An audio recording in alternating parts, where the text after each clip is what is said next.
Hello, welcome back to my YouTube channel. ಇವತ್ತು ನಾನು ಮನೆಯಲ್ಲೇ ಬಿಸಿ ಬಿಸಿಯಾಗಿ ಸ್ಪೈಸಿಯಾಗಿ ಸಮೋಸಾನ ಯಾವ ರೀತಿ ಮಾಡ್ಕೊಳ್ಳೋದು, ಅದು ಕಡಿಮೆ ಟೈಮಲ್ಲಿ ಸಿಂಪಲ್ಲಾಗಿ ಹೇಗೆ ಮಾಡೋದು ಅಂತ ಹೇಳ್ಕೊಡ್ತಾ ಇದ್ದೀನಿ.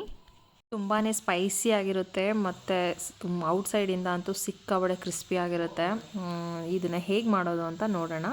ಸೊ ಮೊದಲಿಗೆ ನಾನಿಲ್ಲಿ ಒಂದು ಬೌಲ್ನ ತೊಗೊಂಡಿದ್ದೀನಿ. ಸೊ ಈ ಬೌಲಲ್ಲಿ ನಾನೀಗ 2 ಕಪ್ ಆಗುವಷ್ಟು ಮೈದಾ ಹಿಟ್ಟನ್ನ ಯೂಸ್ ಮಾಡ್ಕೋತಾ ಇದ್ದೀನಿ. ನಾನು ಒಂದು ಪುಟ್ಟು ಜಾಮೂನ್ ಕಪ್ ಬರುತ್ತಲ್ಲ, ಆ ಕಪ್ಪಲ್ಲಿ 2 ಕಪ್ ಮೈದಾ ಹಿಟ್ಟನ್ನ ತೊಗೋತಾ ಇದ್ದೀನಿ. ಕಡಿಮೆ ಕ್ವಾಂಟಿಟಿಯಲ್ಲಿ ಮಾಡ್ತಿರೋದು. ಮತ್ತಿಲ್ಲಿ ನಾನು ಒಂದು ಅರ್ಧ ಸ್ಪೂನ್ ಆಗುವಷ್ಟು ಅಜ್ವೈನ್ನ ತೊಗೊಂಡಿದ್ದೀನಿ. ಅಂದರೆ ಇದನ್ನು ಸ್ವಲ್ಪ ಕೈಯಲ್ಲಿ ಹಾಕ್ಕೊಂಡು ಈ ಥರ ಹಿಂಗೆ ಮಿಕ್ಸ್ ಮಾಡಿ ಹಿಂಗೆ ಹಾಕೋದ್ರಿಂದ ಫ್ಲೇವರ್ ತುಂಬ ಚೆನ್ನಾಗಿರುತ್ತೆ. ಮತ್ತು ರುಚಿಗೆ ಎಷ್ಟು ಬೇಕಷ್ಟು ಉಪ್ಪು ಹಾಕ್ಕೊಂಡು ಇಲ್ಲಿ ನಾನು ಒಂದು 3 ರಿಂದ 3.5 ಸ್ಪೂನ್ ಆಗುವಷ್ಟು ತುಪ್ಪನ ಆ್ಯಡ್ ಮಾಡ್ಕೊತಾ ಇದ್ದೀನಿ. ಸೊ ಇದು ತುಪ್ಪನ ಸ್ವಲ್ಪ ಬಿಸಿ ಮಾಡಿಕೊಂಡು ಹಿಂಗೆ ಹಾಕ್ಕೊಂಡು ಹಿಂಗೆ ಮಿಕ್ಸ್ ಮಾಡ್ಕೊಳ್ಳುವಾಗ ಅದು ಹಿಂಗೆ ಉಂಡೆ ಕಟ್ಟಿದ್ರೆ ಅದು ಗಟ್ಟಿ ಆಗೋ ಥರ ಕಾಣಿಸುತ್ತಲ್ಲ, ಅಲ್ಲಿವರೆಗೂ ನಾವು ಇದನ್ನು ಹಿಂಗೆ ಮಿಕ್ಸ್ ಮಾಡ್ಕೋಬೇಕು. ನೋಡ್ತಿದ್ದೀರಲ್ಲ, ಇದನ್ನು ನಾನು ತುಪ್ಪ ಹಾಕ್ಕೊಂಡು ಇವಾಗ ನೀಟಾಗಿ ಮಿಕ್ಸ್ ಮಾಡ್ಕೊತಾ ಇದ್ದೀನಿ. ಇನ್ನೊಂದು ಅರ್ಧ ಸ್ಪೂನ್ ತುಪ್ಪನ ಆ್ಯಡ್ ಮಾಡ್ಕೋತೀನಿ ನಾನು. ಸೊ ಟೋಟಲಾಗಿ 4 ಸ್ಪೂನ್ ತುಪ್ಪನ ಹಾಕ್ಕೊಳ್ಳಿ. ತುಪ್ಪ ಹಾಕ್ಕೊಂಡು ಚೆನ್ನಾಗಿ ಮಿಕ್ಸ್ ಮಾಡಿ. ಸೊ ಈ ಥರ ಹಿಂಗೆ ಉಂಡೆ ಕಟ್ಟಕ್ಕೆ ಹೋದಾಗ ಅದು ಒಂಥರ ಹಿಂಗೆ ಸಿಗಬೇಕು ಕೈಗೆ, ಈ ಥರ. ಸೊ ಅಲ್ಲಿವರೆಗೂ ಆ್ಯಡ್ ಮಾಡಿಕೊಂಡು ಈಗ ಚೂರೇ ನೀರು ಹಾಕ್ಕೊಂಡು ನೀಟಾಗಿ ಮಿಕ್ಸ್ ಮಾಡ್ಕೊಳ್ಳೋಣ. ಸೊ ಮೈದಾ ಹಿಟ್ಟನ್ನೇ ಯೂಸ್ ಮಾಡ್ತಾಯಿದ್ದೀನಿ, ಯಾಕಂದರೆ ಸಮೋಸ ಮಾಡೋದಕ್ಕೆ ಮೈದಾ ಹಿಟ್ಟನ್ನೇ ಯೂಸ್ ಮಾಡೋದು.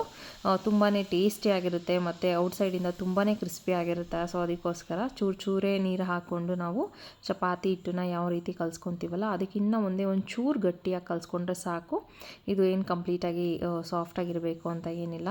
ಹಾಗೆ ಸಮೋಸ ಅಂದರೆ ಯಾರಿಗೆಲ್ಲ ತುಂಬಾ ಇಷ್ಟ, ಸೊ ಕಮೆಂಟ್ ಮಾಡಿ. ನೀವು ಔಟ್ಸೈಡೆಲ್ಲ ಹೋಗಿ ಸಮೋಸನ ತಿಂತೀರಲ್ಲ, ಈ ಥರ ಒಂದು ರೆಸಿಪಿನ ನೀವು ಮನೇಲೇ ಟ್ರೈ ಮಾಡಿಕೊಂಡ್ರೆ ಸೊ ಔಟ್ಸೈಡ್ ತಿನ್ನೋದಕ್ಕಿಂತ ತುಂಬಾ ಟೇಸ್ಟಿಯಾಗಿರುತ್ತೆ. ಅಷ್ಟು ಒಂದು ಚೆನ್ನಾಗಿರುತ್ತೆ ಮನೇಲೇ ಮಾಡೋದು. ಮತ್ತು ನಾವೇ ಮಾಡ್ತಿರೋದ್ರಿಂದ ಆರಾಮಾಗಿ ಕಂಫರ್ಟಬಲಾಗಿ ತಿನ್ಬೋದು. ಆಚೆ ಯಾವ್ಯಾವ ಥರ ಯೂಸ್ ಮಾಡಿರ್ತಾರೋ, ಹೆಂಗೆ ಮಾಡಿರ್ತಾರೆ ಅನ್ನೋದು ಗೊತ್ತಿರಲ್ಲ.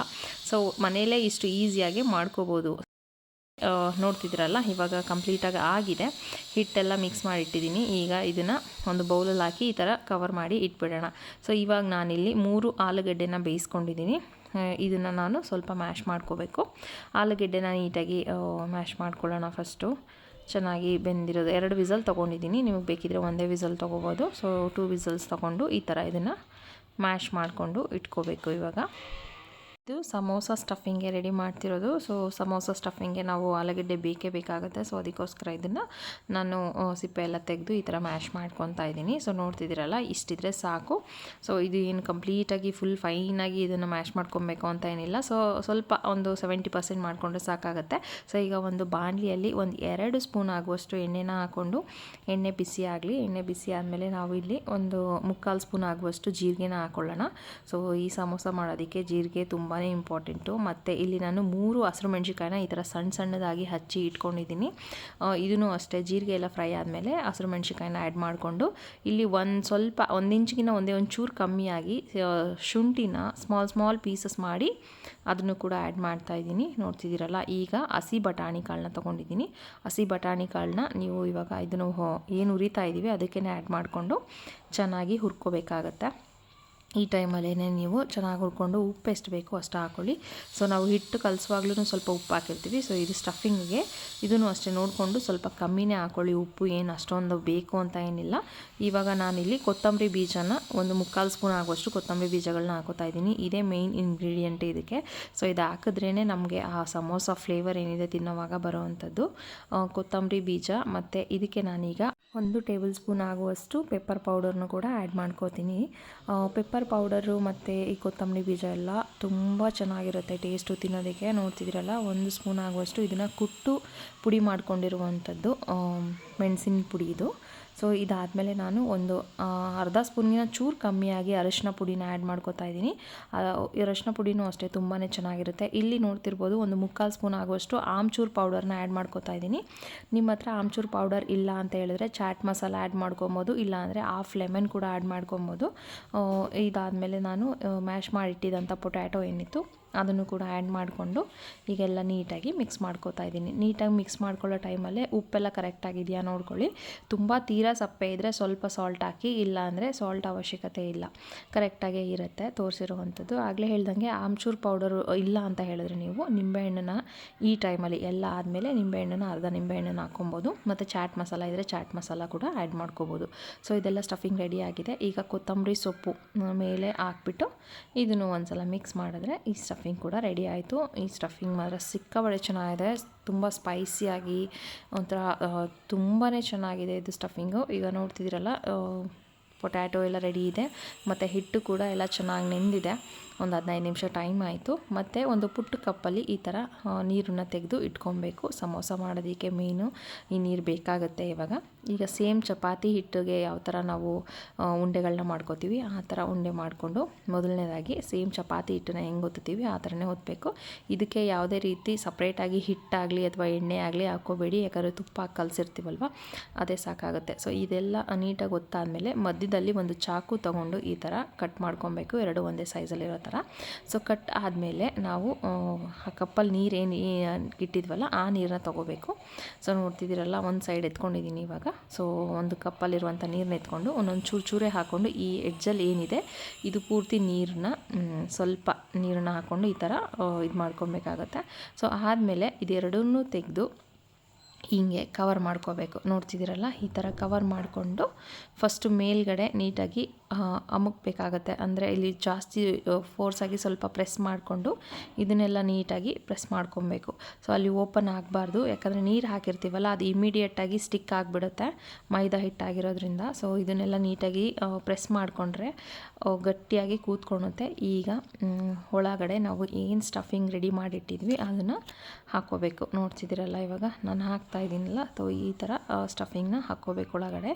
ಸೊ ಈ ಸ್ಟಫಿಂಗೆಲ್ಲ ಹಾಕ್ಕೊಂಡು ಸ್ವಲ್ಪ ಮುಕ್ಕಾಲು ಭಾಗ ಅಷ್ಟೇ ಹಾಕ್ಕೋಬೇಕು, ಕಂಪ್ಲೀಟಾಗಿ ಹಾಕ್ಕೊಳ್ಳೋದಕ್ಕೆ ಹೋಗಬಾರ್ದು, ಯಾಕಂದರೆ ಈ ಕಡೆನೂ ನಾವು ಕವರ್ ಮಾಡಬೇಕಲ್ವ ಅದಕ್ಕೋಸ್ಕರ. ಆ್ಯಂಡ್ ಜಾಸ್ತಿ ಸ್ಟಫಿಂಗ್ ಮಾಡಿಬಿಟ್ರೆ ಬೇಯಿಸೋವಾಗ ಆಚೆ ಬರೋ ಚಾನ್ಸ್ ಇರುತ್ತೆ. ಮತ್ತೆ ನೀರು ತೊಗೊಂಡು ನಾವು ಈ ಸುತ್ತ ಏನಿತ್ತು ಅದು ಸುತ್ತ ನೀರನ್ನ ಹಾಕಿ ಸ್ಪ್ರೆಡ್ ಮಾಡ್ಕೋಬೇಕು. ಈ ಥರ ನೋಡ್ತಿದ್ದೀರಲ್ಲ ಈ ಥರ. ನಾನು ಆವಾಗಲೇ ಎಲ್ಲಿ ಕವರ್ ಮಾಡಿದೆ ಇಲ್ಲಿಂದ ಒಂದು ಸೈಡ್ ಮಡ್ಚ್ಕೊಬೇಕು. ಈ ಸೈಡ್ ನೋಡ್ತಿರಲ್ಲ ಹಿಂಗೆ ಸ್ವಲ್ಪ ಹಿಂಗೆ ಮಡಚಿ ಈ ಅದ್ರ ಮಧ್ಯ ಕರೆಕ್ಟಾಗಿ ಎಲ್ಲಿ ಆಪೋಸಿಟ್ ಇದೆ ಅಲ್ಲಿ ಹಿಂಗೆ ಪ್ರೆಸ್ ಮಾಡಿಕೊಂಡು ಇನ್ನು ಉಳಿದಿದ್ದ ಭಾಗ ಸೈಡಲ್ಲೆಲ್ಲ ನೀಟಾಗಿ ಪ್ರೆಸ್ ಮಾಡಿಕೊಂಡ್ರೆ ಸಮೋಸ ರೆಡಿ. ಸೊ ನೀರು ಹಾಕಿರೋದ್ರಿಂದ ಅದು ಇಮ್ಮಿಡಿಯೇಟಾಗಿ ಸ್ಟಿಕ್ ಆಗುತ್ತೆ ಆರಾಮಾಗಿ, ಏನು ಕಷ್ಟ ಅಂತ ಅನಿಸಲ್ಲ. ನೋಡ್ತಿದ್ದೀರಲ್ಲ ಸಮೋಸ ಎಷ್ಟು ಚೆನ್ನಾಗಿ ಬಂತು. ಸೊ ಇದೇ ಥರ ಎಲ್ಲ ಸಮೋಸನ ಮಾಡ್ಕೊಳ್ಳೋಣ ಇವಾಗ. ಸೊ ನೋಡ್ತಿದ್ದೀರಾ ಇನ್ನೊಂದು ಅಷ್ಟೇ, ನೋಡ್ತೀರಾ ಎರಡನೇ ಸಮೋಸ ಕೂಡ ರೆಡಿ ಆಯಿತು. ಈ ಲಾಸ್ಟ್ ಒಂದು ಮತ್ತೆ ತೋರಿಸ್ಬಿಡ್ತೀನಿ ನೋಡ್ಕೊಳ್ಳಿ. ಈ ಥರ ಚಪಾತಿ ಹಿಟ್ಟು ಥರ ಹೊತ್ಕೊಂಡಿದ್ದೀನಿ, ಮಧ್ಯ ನೀಟಾಗಿ ಕಟ್ ಮಾಡ್ಕೋಬೇಕು. ಮಧ್ಯ ಕಟ್ ಆದಮೇಲೆ ನೀರನ್ನ ಎತ್ಕೊಂಡು ನೀರೆಲ್ಲ ಸೈಡಲ್ಲೆಲ್ಲ ನೀರು ಹಾಕಿ ಒಂದು ಸೈಡು ಮಡ್ಚ್ಕೊಬೇಕಾಗತ್ತೆ. ಸೊ ನೀರನ್ನ ಹಾಕೋತಾ ಇದ್ದೀನಿ ಇವಾಗ. ನೀರು ಹಾಕಿದ್ದಾಯಿತು, ಸ್ವಲ್ಪ ಹಾಕಿದ್ರೂ ಸಾಕು, ತುಂಬ ಜಾಸ್ತಿ ಹಾಕೋದಕ್ಕೂ ಹೋಗಬೇಡಿ. ಸೊ ಈ ಥರ ಹಿಂಗೆ ಮಡ್ಚ್ಕೊಂಡು ಈ ಮೇಲ್ಗಡೆನ ಫಸ್ಟು ನೀಟಾಗಿ ಸ್ವಲ್ಪ ಟೈಟಾಗಿ ಪ್ರೆಸ್ ಮಾಡಿ ಆಮೇಲೆ ಈ ಥರ ಎಲ್ಲ ನೀಟಾಗಿ ಪ್ರೆಸ್ ಮಾಡ್ಕೊಬೇಕು. ಸೊ ಹಿಟ್ಟು ಒಂದು ಸೈಡಿಂದ ಇನ್ನೊಂದು ಸೈಡ್ಗೆ ನೀಟಾಗಿ ಏನಂತಾರೆ ಅದನ್ನು ಸ್ಟಿಕ್ ಆಗಿದೆ ನೀಟಾಗಿ. ಈಗ ಫಿಲ್ಲಿಂಗ್ ಏನಿದೆ ಅದು ರೆಡಿ ಮಾಡಿಕೊಂಡು ಒಳಗಡೆ ಹಾಕಿ ಮುಕ್ಕಾಲು ಭಾಗ ಅಷ್ಟೇ ಹಾಕಬೇಕು, ಕಂಪ್ಲೀಟಾಗಿ ಹಾಕೋದಕ್ಕೆ ಹೋಗಬಾರ್ದು. ನೋಡ್ತಿದ್ದೀರಲ್ಲ ಇಷ್ಟು ಹಾಕ್ಕೊಂಡು ಮತ್ತೆ ನೀರು ಎತ್ಕೊಂಡು ಈ ಸುತ್ತ ಏನಿದೆ ಮೇಲ್ಗಡೆ ಇದಕ್ಕೆಲ್ಲ ನೀರನ್ನ ಸ್ಪ್ರೆಡ್ ಮಾಡ್ಕೊಂಡು ಚೂರೇ ಹಾಕ್ಕೊಂಡು ಈ ಸೈಡಿಂದ ನಾವು ಇಲ್ಲಿ ಮಾಡಿದ್ದೀವಲ್ಲ ಆಗಲೇ ಸ್ಟಿಕ್ ಮಾಡಿದ್ದೀವಲ್ಲ ಈ ಸೈಡಿಂದ ಒಂದು ಸ್ವಲ್ಪ ಹಿಂಗೆ ಮಡ್ಚ್ಕೊಂಡು ಅದ್ರ ಕರೆಕ್ಟಾಗಿ ಮಧ್ಯದಲ್ಲಿ ನಾವು ಪ್ರೆಸ್ ಮಾಡಬೇಕು ಅಷ್ಟೇ. ನೋಡಿದ್ರಲ್ಲ ಇಷ್ಟೇ ಸಿಂಪಲ್ಲು.